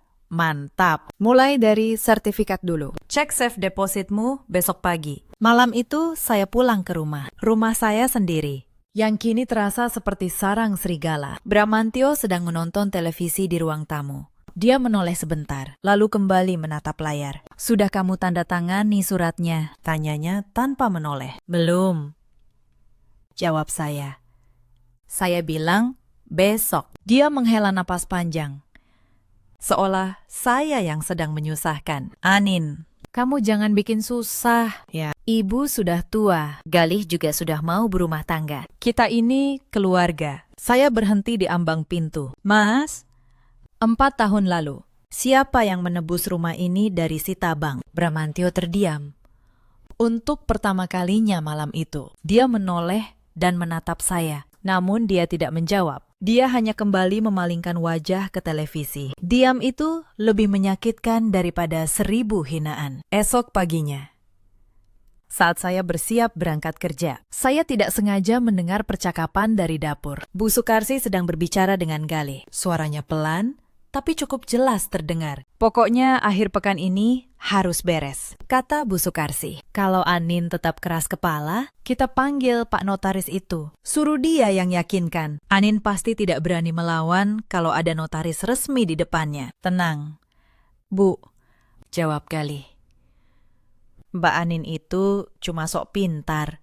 Begitu lihat dokumen resmi, dia pasti ciut. Yang penting, rumah cepat balik nama. Terus saya bisa langsung urus penjualannya." Saya berdiri membeku di balik dinding. Setiap kata itu menghunjam seperti pisau. Mereka bahkan tidak menganggap saya manusia. Bagi mereka, saya hanya hambatan administratif yang harus disingkirkan. Saya menahan napas, lalu melangkah keluar rumah tanpa bersuara. Di dalam mobil, saya menuliskan setiap kalimat yang barusan saya dengar ke dalam ponsel saya. Bukti, sekecil apapun, suatu hari bisa menjadi penentu. Saya naik ke kamar. Saya tidak tidur semalaman, bukan karena sedih, tapi karena otak saya bekerja menyusun setiap langkah, satu demi satu. Pagi berikutnya, saya pergi ke bank tempat saya menyimpan dokumen penting. Dengan tangan sedikit gemetar, saya membuka safe deposit box saya. Sertifikat asli rumah Bintaro masih ada di sana, utuh. Stempelnya jelas. Nama saya tercetak terang, Anindya, sebagai pemegang hak. Saya menghela napas lega. Namun lega itu hanya sebentar. Karena jika sertifikat aslinya masih di sini, lalu dari mana mereka menyalin nomornya dengan begitu tepat? Saya memotret sertifikat itu dari segala sudut. Lalu, saya kembalikan ke dalam box. Di mobil, saya menelepon Pak Hendra dan mengabarkan kabar baik itu. "Bagus," katanya.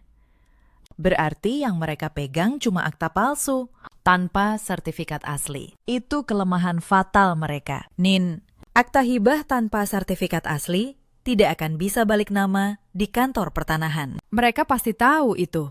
Artinya, rencana mereka lebih licik dari sekedar selembar surat." Kalimat itu membuat saya merinding. Mereka pasti punya rencana lanjutan. Dan saya harus tahu apa. Jawaban pertama datang dari arah yang tidak saya duga. 2 hari kemudian, sore hari. Ponsel saya berdering. Nomor tak dikenal. Saya angkat dengan ragu. "Mbak Anindya." Suara seorang perempuan muda, gemetar. "Maaf mengganggu. Nama saya Wulan." Saya calon istrinya Galih." Saya terdiam sejenak. "Iya." "Wulan, ada apa?" Suara di seberang menarik nafas, seperti mengumpulkan keberanian. "Mbak, saya minta maaf. Saya malu sekali menjadi bagian dari keluarga ini. Saya dengar mereka mau memaksa Mbak menyerahkan rumah. Saya tidak bisa diam saja." Dada saya menghangat. Di tengah lingkaran serigala, ternyata masih ada satu orang dengan hati nurani. "Wulan," kata saya lembut, "ini bukan salahmu. Kamu tidak perlu minta maaf atas keserakahan yang tidak kamu lakukan. Tapi saya tahu sesuatu." "Mbak," katanya cepat. Tentang kenapa Galih sebegitu nekatnya, saya menggenggam ponsel lebih erat. "Ceritakan, Wulan." "Pelan-pelan saja. Apa yang Wulan ceritakan malam itu mengubah segalanya. Bukan map coklat di meja makan yang menjadi kunci, melainkan jejak digital yang ditinggalkan Galih di tempat yang dia kira aman. Galih punya utang, Mbak, kata Wulan. Suaranya hampir berbisik. Utang judi online, banyak sekali.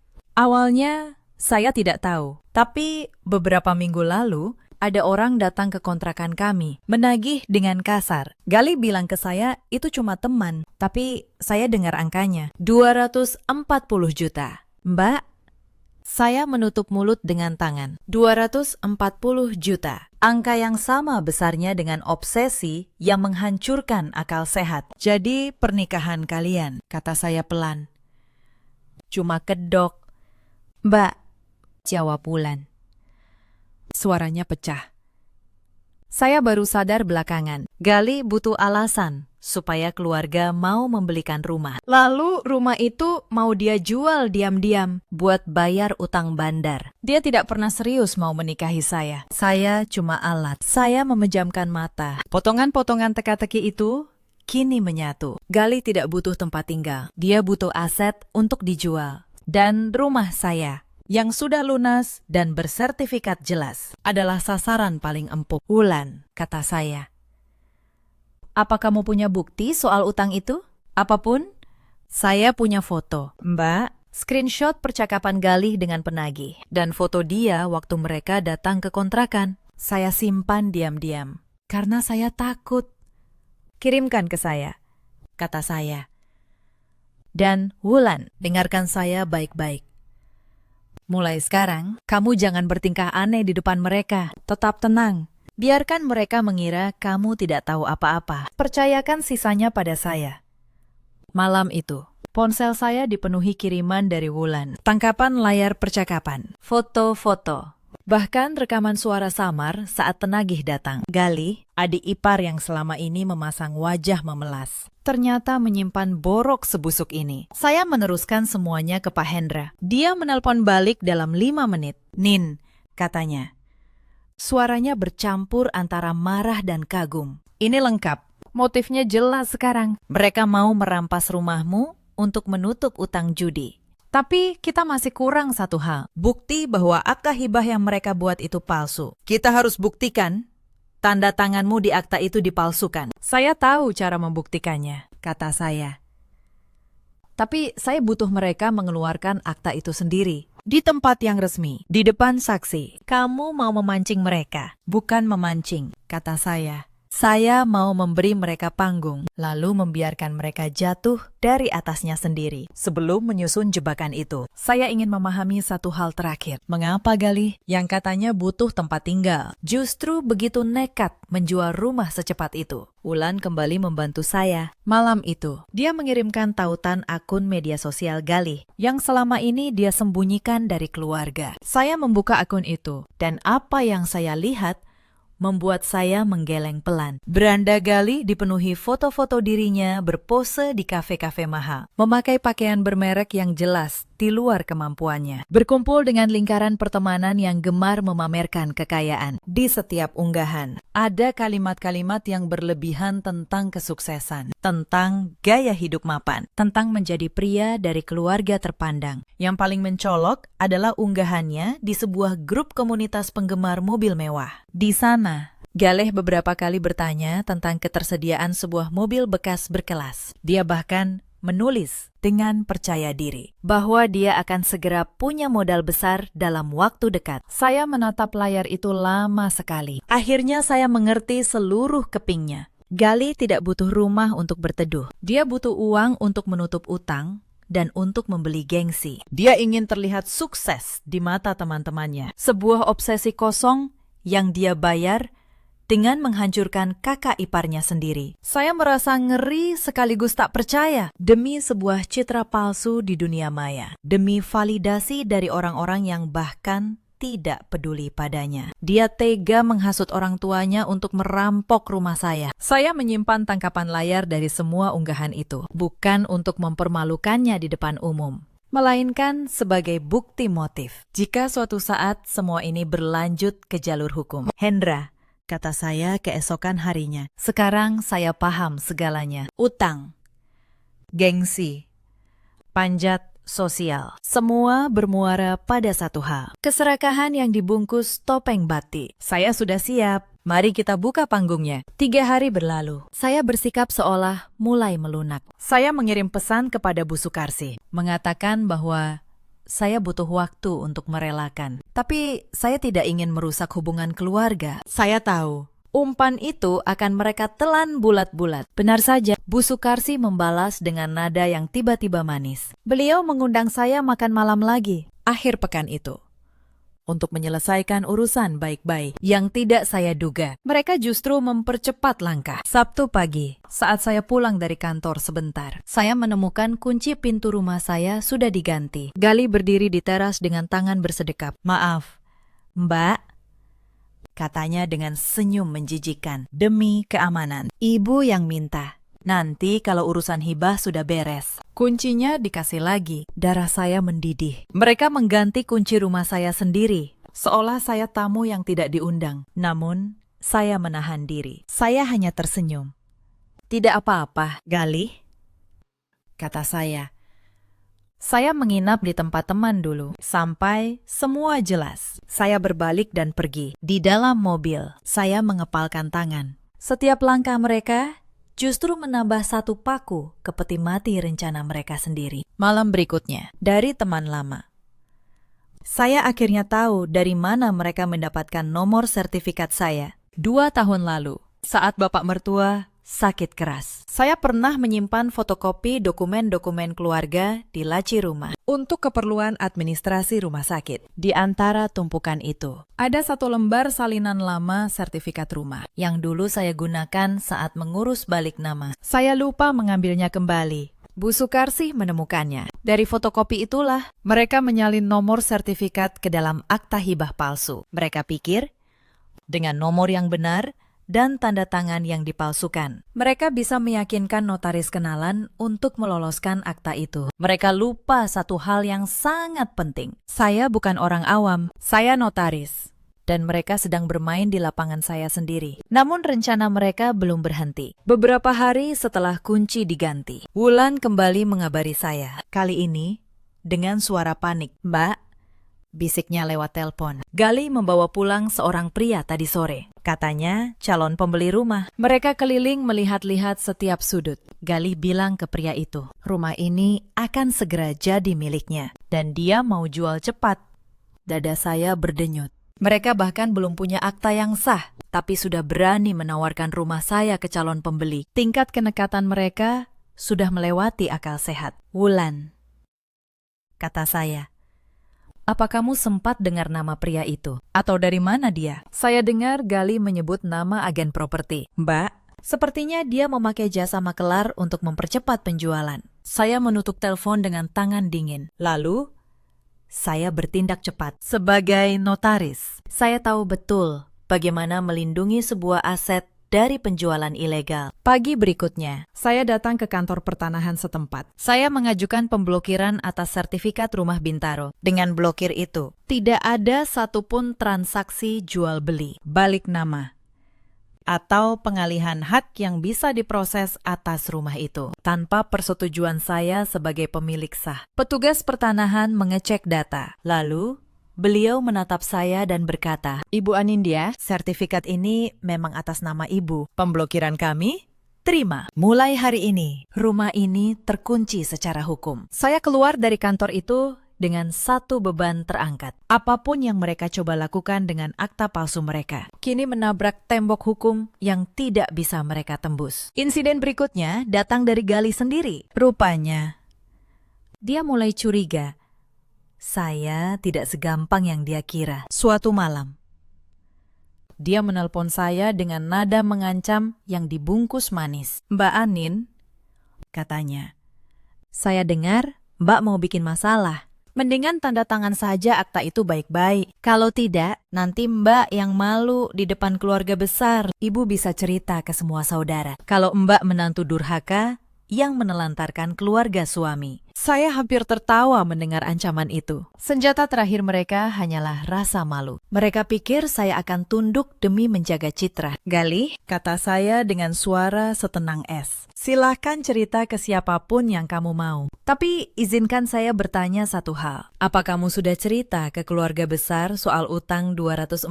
juta dari judi online itu? Apa kamu sudah cerita rumah ini mau kamu jual buat bayar bandar? Di ujung telepon hanya ada keheningan. Lalu sambungan terputus. Galih tidak pernah lagi menelpon saya setelah malam itu. Saya mengumpulkan setiap potong bukti dengan rapi. Ancaman lewat telepon yang sempat saya rekam. Tangkapan layar percakapan utang dari Wulan. Hasil uji grafologi. Foto akta palsu. Sertifikat asli. Bukti pemblokiran. Semuanya saya susun dalam satu map. Persis seperti saya menyusun berkas untuk sidang. Karena saya tahu di dunia hukum, yang menang bukan yang paling banyak bicara, melainkan yang paling lengkap buktinya. Senin pagi, saya menemui Pak Hendra di kantornya. Kami menyusun rencana dengan teliti, seperti menyusun berkas perkara di pengadilan. Begini, Min, kata Pak Hendra, mereka pasti membawa akta hibah palsu itu ke acara makan malam akhir pekan untuk memaksamu tanda tangan ulang di depan saksi mereka. Yang harus kita lakukan, kita hadirkan pihak independen di sana. PPAT. Yang tidak punya kepentingan apapun, dan saksi yang netral. Saya akan minta seorang PPAT yang saya percaya, kata saya. Bu Larasati, beliau lurus dan teliti. Beliau akan langsung menyadari jika ada kejanggalan pada akta. Bagus, aku akan hadir sebagai kuasa hukummu. Kita juga harus membawa sertifikat asli, tapi jangan ditunjukkan dulu. Kita simpan sebagai kartu terakhir. Saya mengangguk. Dan satu lagi, saya minta Wulan hadir. Tapi dia tetap berpura-pura tidak tahu apa-apa sampai saat yang tepat. Rencana itu kami matangkan sampai detail terkecil. Saya bahkan menyiapkan satu hal lagi, hasil uji tanda tangan. Saya menyerahkan foto akta hibah yang sempat saya ambil diam-diam saat makan malam pertama kepada seorang ahli grafologi kenalan Pak Hendra. Hasilnya jelas. Tanda tangan di akta itu tidak cocok dengan tanda tangan asli saya. Goresannya kaku, seperti hasil tiruan yang dijiplak dari dokumen lain. Semua amunisi sudah lengkap, tinggal menunggu panggung dibuka. Akhir pekan tiba, Sabtu malam. Saya kembali ke rumah Bintaro, rumah yang dulu saya selamatkan dengan keringat saya sendiri. Saya datang dengan gaun kerja sederhana berwarna abu-abu, tenang, dan tanpa rasa takut sedikit pun. Di ruang tamu sudah berkumpul semuanya. Bu Sukarsih duduk di sofa utama. Wajahnya memasang senyum kemenangan yang terlalu dini. Galih bersandar di dinding, ponsel di tangan. Bramantio duduk gelisah di pojok. Dan di kursi sudut, Wulan duduk menunduk. Persis seperti yang saya minta, yang membuat saya hampir tersenyum. Di samping Bu Sukarsih, duduk seorang pria berkemeja batik. Beliau memperkenalkan diri sebagai notaris kenalan keluarga. Rupanya, inilah orang yang mereka siapkan untuk meloloskan akta palsu itu. Anin, kata Bu Sukarsih dengan nada manis yang dibuat-buat. Syukurlah kamu datang. Ini Pak Notaris sudah Ibu siapkan, biar malam ini semua beres. Kamu tinggal tanda tangan, urusan selesai.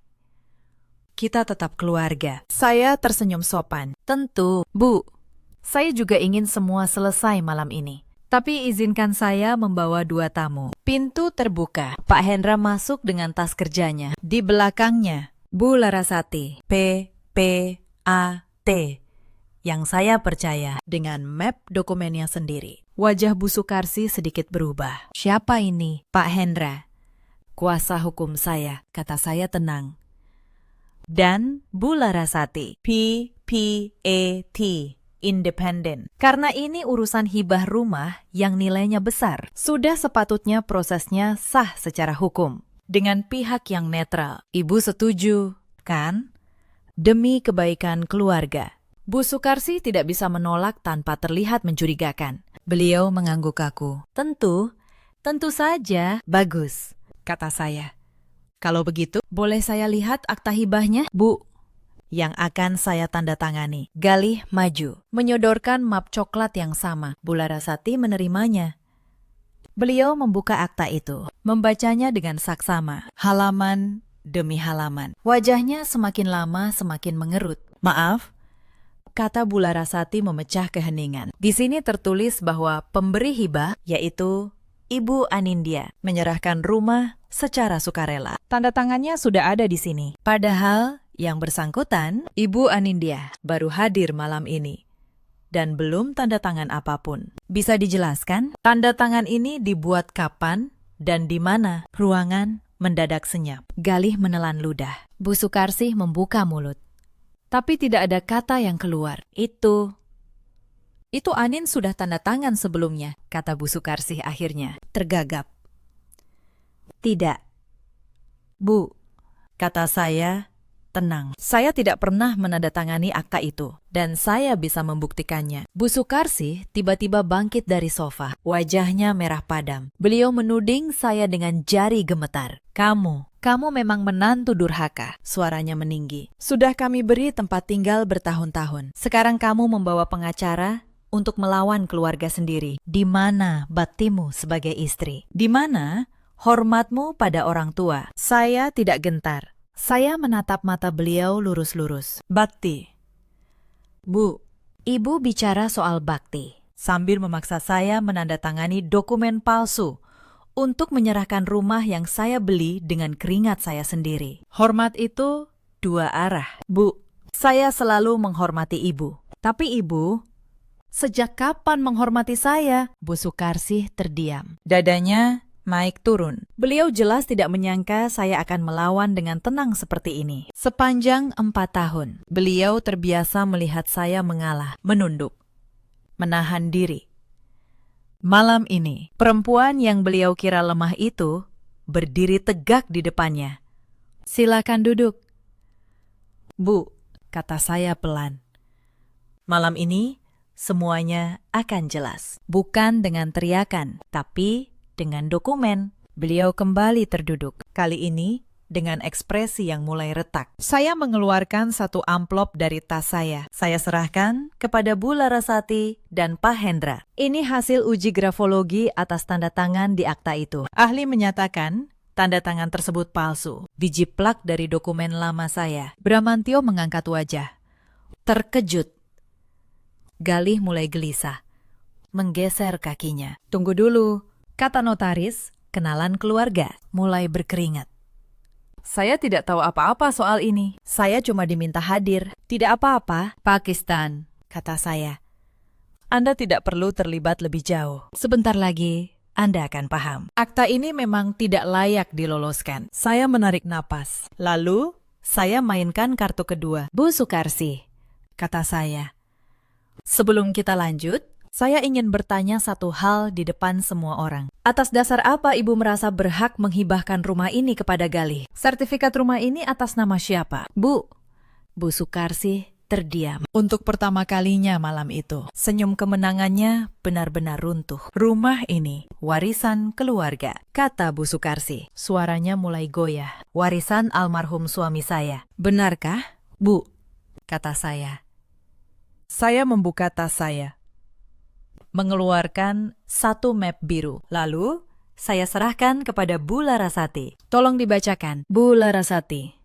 Atas nama siapa sertifikat rumah ini sebenarnya? Bu Larasati membuka map itu. Beliau membaca sebentar, lalu mengangkat wajah dengan ekspresi terkejut. Sertifikat hak milik rumah ini. Nomor yang tertera, tercatat atas nama Anindya. Tanggal balik nama 4 tahun lalu. Sah. Lengkap dengan stempel kantor pertanahan. Ruangan itu seketika seperti kehilangan udara. Galih membeku. Bramantio menundukkan kepala dalam-dalam. Bu Sukarsih menatap sertifikat itu seolah menatap hantu. Tidak mungkin, bisik beliau. Itu pasti palsu. Palsu, kata saya. Untuk pertama kalinya malam itu, suara saya naik sedikit. Bu, 4 tahun lalu. Rumah ini hampir disita bank karena utang almarhum Bapak. Saya yang menebusnya dengan seluruh tabungan saya. Ditambah pinjaman bank atas nama saya sendiri. Hampir 1,5 miliar. Mas Bram yang menemani saya ke kantor pertanahan. Bapak mertua sebelum beliau wafat. Menyetujui rumah ini di balik nama ke saya. Beliau bilang, saya sudah menyelamatkan kehormatan keluarga ini. Saya menoleh ke suami saya. Mas Bram, katakan di depan semua orang, benar atau tidak yang saya ucapkan. Seluruh mata tertuju kepada Bramantio. Dia mengangkat wajah perlahan, bibirnya bergetar. Untuk sesaat, saya melihat sisa-sisa lelaki yang dulu saya nikahi, terjebak di antara ibu dan istrinya. Benar, kata Bramantio akhirnya, nyaris berbisik. Anin yang menebus rumah ini. Rumah ini memang atas namanya. Saya tahu. Bu Sukarsi menoleh ke anaknya dengan mata melotot. Bram, kamu bilang apa? Cukup, Bu, kata Bramantio. Suaranya pecah. Saya capek berbohong. Rumah ini hak Anin. Selama ini kita cuma menumpang. Saya merasakan dada saya panas dan dingin sekaligus. Pengakuan itu datang terlambat. Namun, setidaknya ia datang. Saya berbalik ke Bu Sukarsi dan Galih. Jadi sekarang jelas, akta hibah ini bukan hanya dokumen yang dipaksakan. Ini pemalsuan. Kalian membuat akta atas rumah yang bukan milik kalian, dengan tanda tangan saya yang dipalsukan. Ini tindak pidana, Bu. Pak Hendra, tolong jelaskan. Pak Hendra maju selangkah. Pemalsuan akta otentik dan tanda tangan diatur dalam pasal pemalsuan surat. Ancamannya pidana penjara, apalagi jika dilakukan untuk menguasai harta orang lain. Ini bisa berlanjut ke penipuan dan penggelapan. Wajah Galih memucat total. Dia mulai melangkah mundur ke arah pintu. Mau kemana, Galih? Kata saya. Kini saya mainkan kartu terakhir. Sebelum kamu pergi, saya rasa keluargamu perlu tahu. Untuk apa sebenarnya rumah ini mau kamu ambil? Saya membuka ponsel saya. Bukan untuk tempat tinggal, bukan untuk menikah, tapi untuk dijual diam-diam demi membayar utang. Utang apa? Bu Sukarsi menoleh ke anak bungsunya. Suaranya mulai gemetar. Saya menyerahkan ponsel saya kepada Bu Larasati agar tidak terkesan saya yang mengarang. Tolong, Bu. Layar ini menunjukkan tangkapan percakapan dan foto. Silakan dibaca. Bu Larasati membaca. Lalu beliau menatap Galih dengan tatapan tajam. Di sini ada percakapan penagihan utang. Angkanya 240 juta. Disebut sebagai utang dari permainan judi online. Bu Sukarsi jatuh terduduk di sofa. Galih, ini tidak benar, kan? Katakan ini bohong. Galih tidak menjawab. Wajahnya pias, tangannya gemetar, dan di pojok ruangan. Wulan akhirnya mengangkat wajahnya. Benar, Bu, kata Wulan dengan suara bergetar tapi tegas. Galih punya utang judi, 240 juta. Pernikahan kami cuma alasan supaya keluarga mau membelikan rumah. Lalu rumah itu mau dia jual buat bayar bandar. Saya tidak tahan lagi menyimpan ini. Bu, ruangan itu meledak dalam keheningan yang paling memekakkan. Bu Sukarsi menatap anaknya, lalu menatap Wulan, lalu menatap saya. Seluruh bangunan kebohongan yang ia susun runtuh dalam satu malam di hadapan saksi-saksi yang sah. Saya berdiri di tengah ruangan itu. Saya tidak berteriak. Saya tidak menangis. Saya hanya berbicara dengan suara setenang dokumen yang saya tulis setiap hari. Saya tidak pernah menganggap rumah ini sepenuhnya milik saya sendiri, kata saya. Selama 4 tahun, saya membiarkan kalian tinggal di sini, seolah tidak ada yang berubah. Saya tidak pernah mengungkit siapa pemiliknya, karena bagi saya, keluarga lebih berharga daripada selembar sertifikat. Tapi kalian salah membaca kebaikan saya. Kalian kira itu kelemahan. Kalian kira saya bisa diperas atas nama bakti. Saya menatap Bu Sukarsi. Bu, saya tidak akan mengusir ibu malam ini. Tapi mulai besok, semuanya berubah. Rumah ini milik saya secara hukum.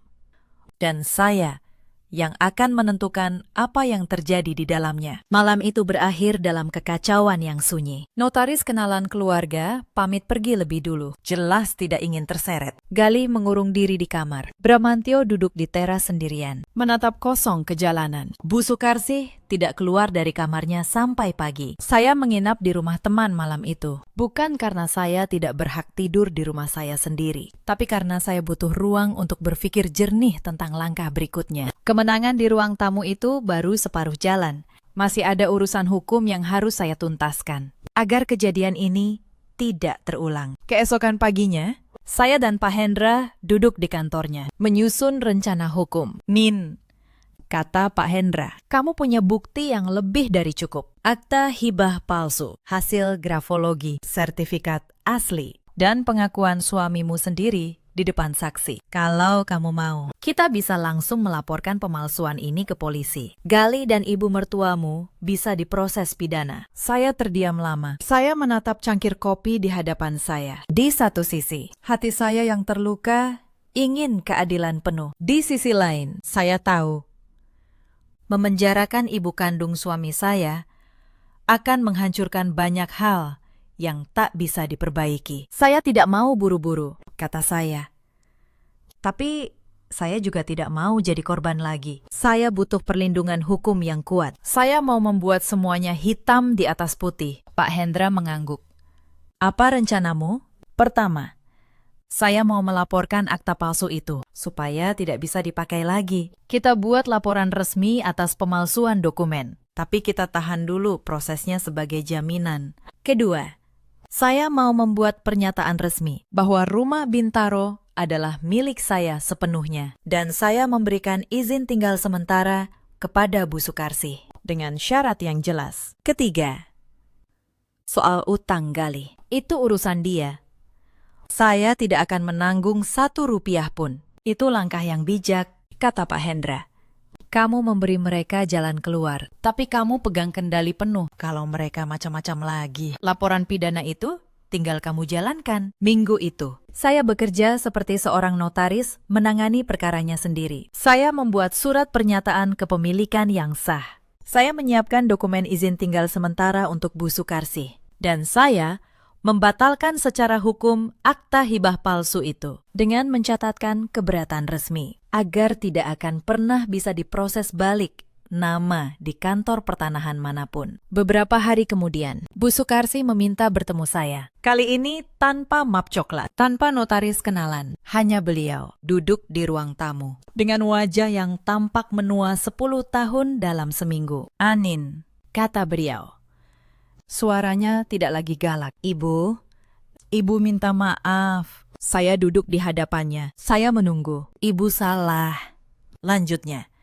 Matanya berkaca-kaca. Ibu termakan omongan Galih. Dia bilang, kamu wanita karir yang tidak akan peduli soal rumah. Dia bilang, kamu pasti gampang diminta. Ibu tidak tahu soal utangnya. Ibu tidak tahu dia mau menjual rumah ini. Saya menarik napas. Bu, yang paling menyakitkan bukan rumahnya, tapi kalimat ibu malam itu. Apa yang kamu punya? Ya, punya keluarga juga. Seolah seluruh kerja keras saya selama bertahun-tahun tidak ada nilainya. Hanya karena saya seorang menantu. Bu Sukarsih menundukkan kepala. Ibu tahu, ibu menyesal. Saya tidak akan mengusir ibu, kata saya.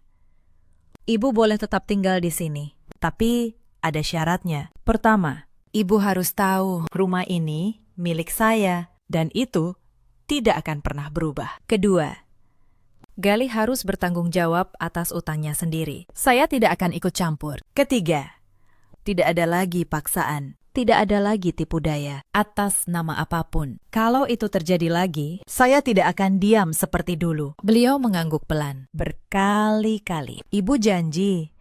Anin, ibu janji. Soal Galih, ceritanya berakhir jauh lebih pahit. Wulan membatalkan pernikahan mereka. Gadis itu, yang dulu hampir menjadi alat dalam permainan kotor, akhirnya memilih jalannya sendiri. Sebelum pergi, dia menemui saya untuk pamit. Terima kasih, Mbak, katanya. Kalau Mbak tidak mendengarkan saya waktu itu, mungkin saya sudah terseret terlalu jauh. Tidak, Wulan, kata saya. Justru kamu yang menyelamatkan dirimu sendiri. Kamu berani bicara saat semua orang memilih diam. Itu butuh keberanian yang besar, Galih. Tanpa rumah untuk dijual dan tanpa calon istri untuk dijadikan dalih, akhirnya harus berhadapan dengan kenyataannya sendiri. Para penagih utang tidak peduli pada gengsi atau panjat sosial. Saya dengar belakangan, dia terpaksa menjual motornya. lalu pindah mengontrak petak kecil di pinggiran kota. Obsesinya untuk terlihat sukses di mata orang lain berakhir dengan kehilangan segalanya, termasuk muka. Bramantyo, suami saya, adalah luka yang paling rumit untuk saya selesaikan. Beberapa malam setelah semuanya reda, Bramantyo mengajak saya bicara. Kami duduk di ruang tamu yang sama, tempat semua kebohongan dulu dibongkar. Anin, katanya.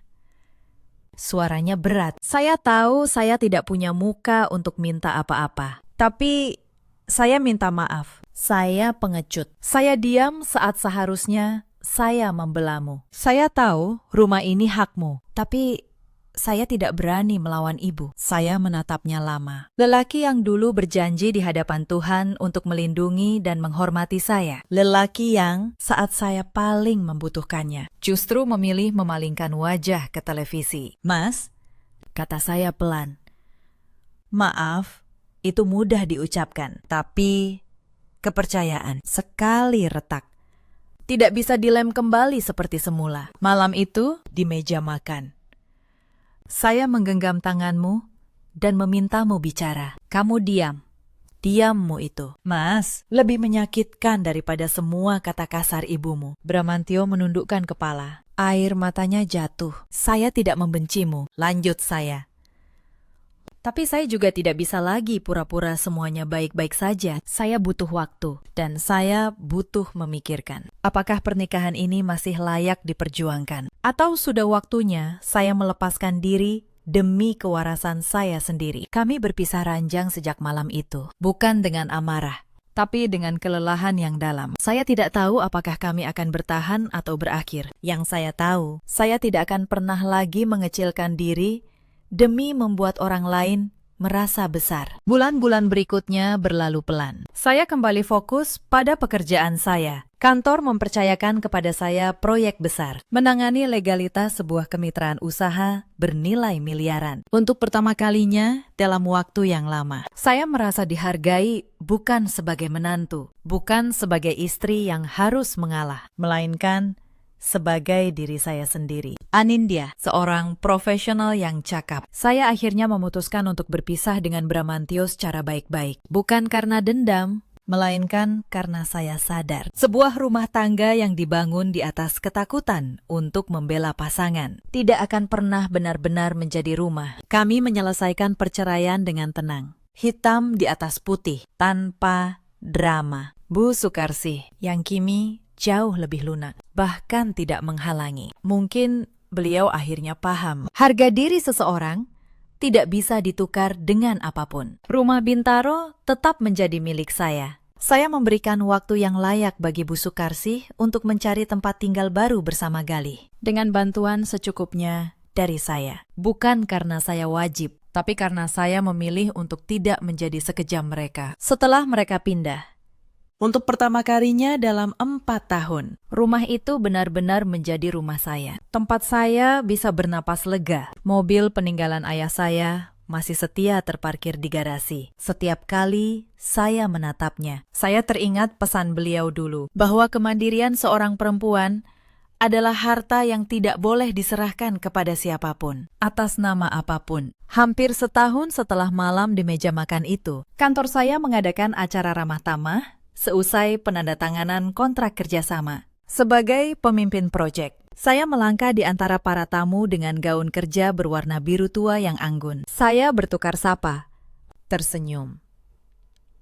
Dan untuk pertama kalinya dalam waktu yang lama, senyum itu tulus dari dalam. Di dekat meja kopi, saya berkenalan dengan seorang rekan dari pihak mitra. Seorang pria tenang, sopan, yang mendengarkan dengan penuh perhatian setiap kali saya berbicara. Dia menghargai pendapat saya. Dia tidak pernah merasa terancam oleh kemandirian saya. Saya belum tahu kemana arah perkenalan itu. Tapi untuk pertama kalinya, saya tidak lagi takut membuka hati. Saya telah melewati badai. Saya melepaskan racun. Dan kini, langit hidup saya kembali bersih. Cerita ini mengajarkan satu hal yang sederhana. Kebaikan bukanlah kelemahan, tapi kebaikan juga tidak boleh membuat kita lupa melindungi diri sendiri. Jangan pernah menyerahkan hak yang kita perjuangkan dengan keringat hanya karena seseorang berteriak atas nama bakti atau keluarga. Dan jangan pernah sekalipun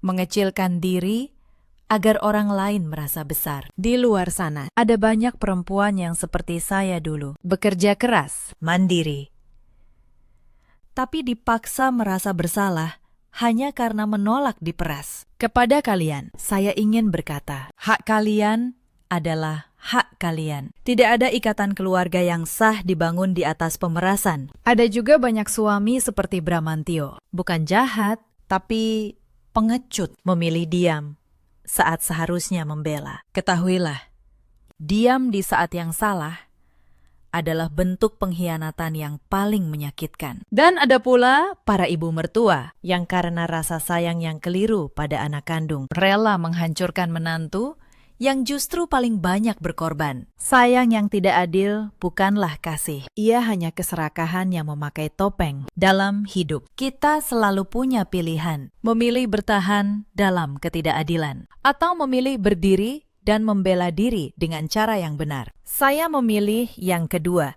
dan keputusan itu menyelamatkan seluruh sisa hidup saya. Jika cerita ini menyentuh hati Anda, ceritakan pengalaman kalian di kolom komentar. Mungkin ada seseorang di luar sana yang butuh keberanian dari kisah kalian. Terima kasih sudah menemani sampai akhir. Sampai jumpa di cerita berikutnya.